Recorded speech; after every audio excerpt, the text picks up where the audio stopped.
काफी दिनों से चल रही अटकलों पर आज उस समय विराम लग गया जब अंबेडकर नगर से बीएसपी सांसद रितेश पांडेय ने लोकसभा चुनाव से पहले बीजेपी का दामन थाम लिया है। रितेश आज बसपा से इस्तीफा देकर बीजेपी में शामिल हो गए। रितेश को बीजेपी अंबेडकर नगर से लोकसभा उम्मीदवार बना सकती है। रितेश पांडेय को पार्टी में शामिल कराने के बाद अब बीजेपी राज्यसभा चुनाव में बेटे के माध्यम से पिता को साधने की तैयारी में जुट गई है। ऐसे में अब राजनीतिक जानकारों की माने तो आगामी राज्यसभा चुनाव में बेटे रितेश के जरिए बीजेपी जलालपुर विधानसभा से सपा विधायक राकेश पांडेय को बीजेपी प्रत्याशी के पक्ष में मतदान के लिए दबाव बनाएगी। राज्यसभा चुनाव में बीजेपी उम्मीदवार के लिए बीजेपी को वोट की जरूरत है। बसपा छोड़कर बीजेपी में आए सांसद रितेश पांडेय के पिता राकेश पांडेय सपा से जलालपुर से विधायक है। ऐसे में राज्यसभा चुनाव में सपा विधायक राकेश पांडेय के वोट को बीजेपी अपने पाले में लाने की कोशिश करेगी।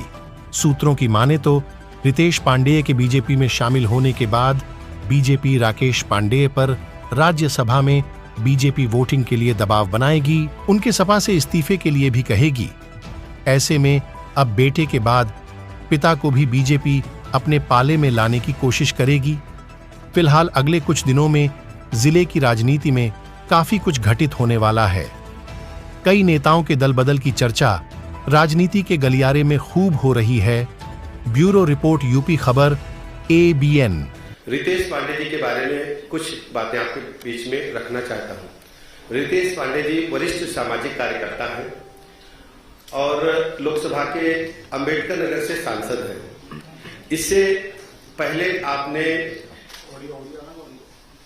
मैनेजमेंट की डिग्री हासिल की है, मेधावी छात्र रहे हैं। बाल्यकाल से ही आपका जीवन सामाजिक कार्यों के साथ साथ पढ़ाई में लगा और अपने पिताजी श्री राकेश पांडेय जी जो अभी वर्तमान में उत्तर प्रदेश विधानसभा के सदस्य हैं और पूर्व में लोकसभा के भी सदस्य अंबेडकर नगर से रह चुके हैं, उनके साथ काम करते करते सामाजिक गतिविधियों में हिस्सा लेते लेते आप लोकप्रिय होते गए और अंबेडकर नगर से